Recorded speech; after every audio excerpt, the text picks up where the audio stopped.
शेतकरी मंडळी नमस्कार.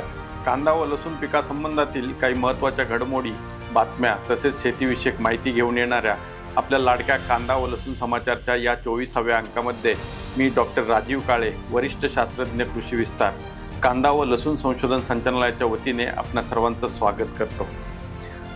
चला तर मग या अंकाची सुरुवात करूया या महिन्यातील कृषी सल्ल्याने आणि जाणून घेऊया खरीप हंगामातील कांद्याच्या सुधारित वाणांबद्दल.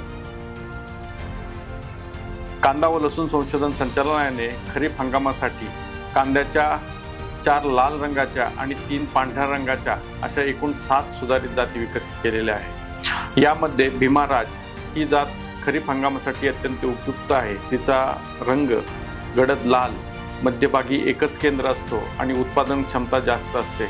या वाणापासून प्रति हेक्टरी 24 ते 26 टन उत्पादन मिळते. भीमा रेड हा वाण देखील खरीप हंगामासाठी योग्य आहे.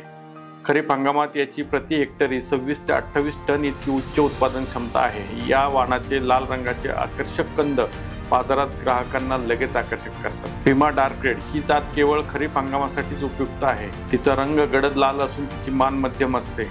विशेष म्हणजे ही जात फुलकिडे आणि बुरशीजन्य रोगांना सहनशील आहे. या जातीपासून प्रति हेक्टरी 22 ते 24 टन उत्पादन मिळते. भीमा सुपर ही जात सलाडसाठी उत्कृष्ट मानली जाते. खरीप हंगामात हिचे प्रति हेक्टरी 26 ते 28 टन उत्पादन मिळू शकते.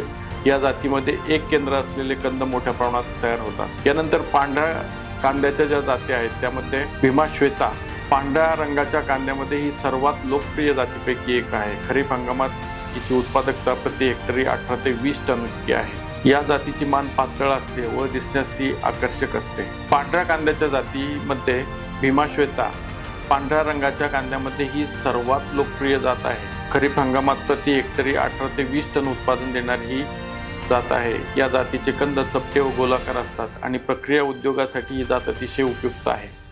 भीमा शुभ्रा पांढऱ्या रंगाची गोलाकार कांद्याची जात असून खरीप हंगामात तिची उत्पादकता प्रति हेक्टरी 22 ते 26 टन आहे.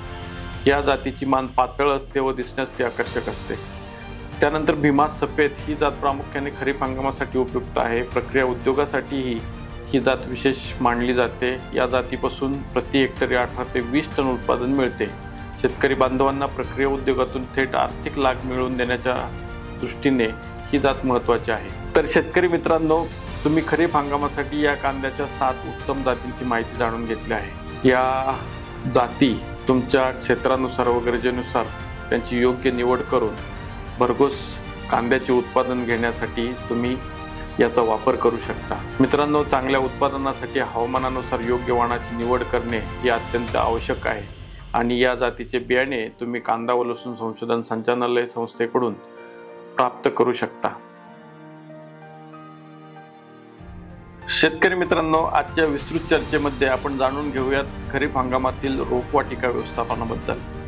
खरीप कांद्यासाठी जूनच्या 2ऱ्या ते 4थ्या आठवड्यापर्यंत रोपवाटिकेचे बियाणे पेरण्याची योग्य वेळ आहे. एका हेक्टर शेताच्या लागवडीसाठी सुमारे 5 ते 7 किलो बियाणे लागते. तसेच 5 गुंठ्यावरती ही रोपवाटिका तयार करणे आवश्यक आहे. सर्वप्रथम शेतात खोलवर नांगरणी केलेली असेल जेणेकरून कीड व तणांचा प्रादुर्भाव कमी होतो.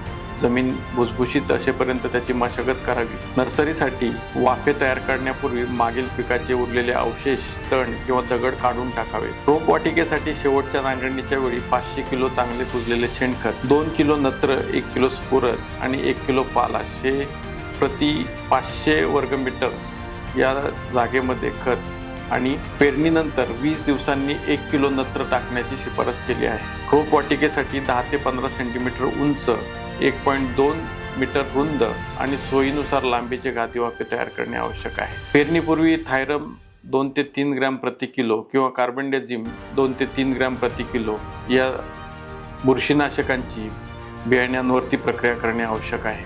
त्यामुळे मृदाजन्य रोग टाळण्यास मदत होते. निरोगी रोप मिळवण्यासाठी साधारणतः 1250 ग्रॅम प्रति हेक्टर एवढ्या प्रमाणात ट्रायकोडर्मा व्हिरिडी हे देखील वापरावे अशी शिफारस केलेली आहे. वाफे तयार केल्यानंतर 5 ते 7.5 सेंटीमीटर अंतरावरती ओळीमध्ये 1 ते 1.5 सेंटीमीटर खोलीवरती बियाणे पेरावे. पेरणीनंतर बियाणे बारीक कुजलेल्या शेणखताने किंवा कंपोस्ट खताने झाकून घ्यावे. रोपवाटिकेतील तण नियंत्रणासाठी बियाणे टाकल्यानंतर लगेचच 3 मिली पेंडॅमिथिलिन प्रति लिटर या प्रमाणात पाण्यात मिसळून फवारणी करावी. त्यानंतर एक हलके पाणी द्यावे.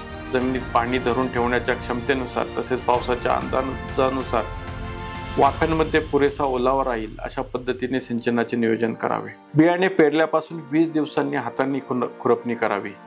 खुरपणीनंतर 1 किलो नत्र किंवा युरिया प्रति 500 चौरस मीटर या प्रमाणात टाकावा. यामुळे रोपांची वाढ चांगली होते.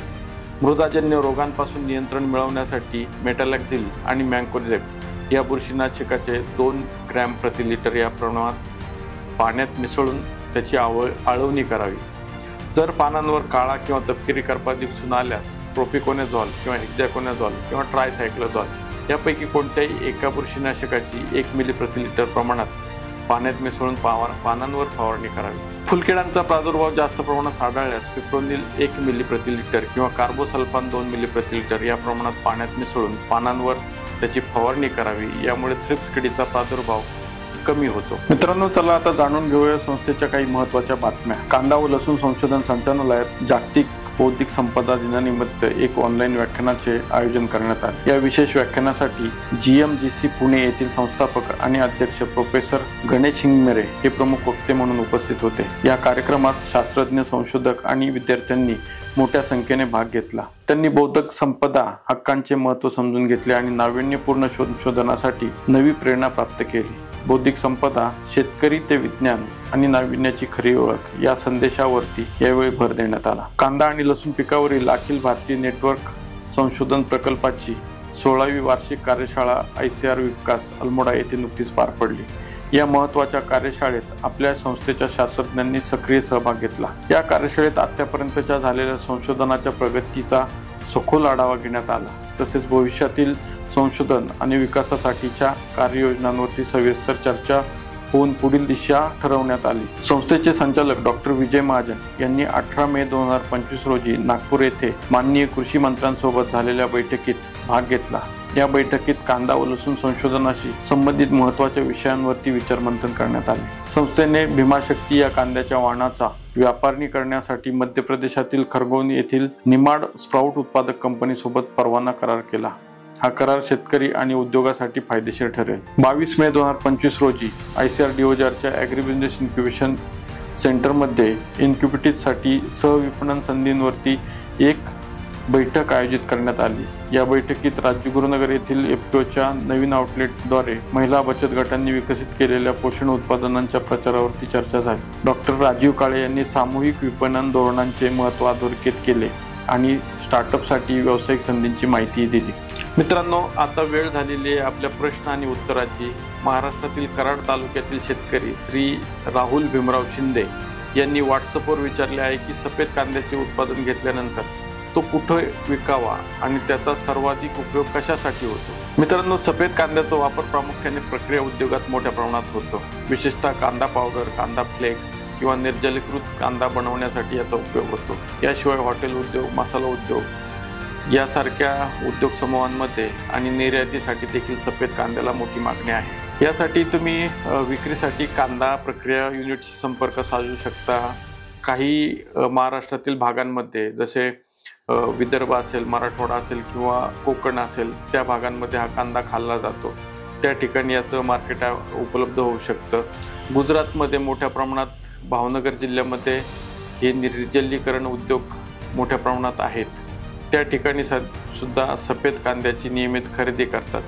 हे युनिट्स मोठ्या प्रमाणात कांदा खरेदी करत असल्याने तुम्हाला या ठिकाणी त्याचा चांगला दर मिळण्याची शक्यता आहे. निर्यातीसाठी सुद्धा काही निर्यातदारांशी तुम्ही संपर्क साधू शकता.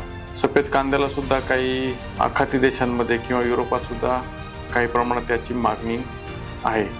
तर त्यामुळे अशा पद्धतीने त्याचं मार्केटिंगचं किंवा विपणनाचं व्यवस्थापन केलं तर तुम्हाला सफेद कांद्यामधून सुद्धा भरघोस असा नफा मिळवता येईल.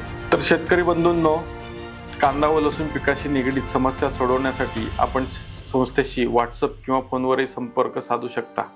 त्यासाठी संस्थेचा व्हॉट्सअप क्रमांक आहे 8459715576.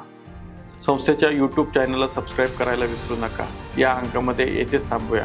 पुन्हा भेटूया पुढील अंकात नवीन तंत्रज्ञान, नवीन घडामोडी आणि तुमच्या समस्यांचे समाधान घेऊन. तोपर्यंत नमस्कार. जय किसान, जय जवान.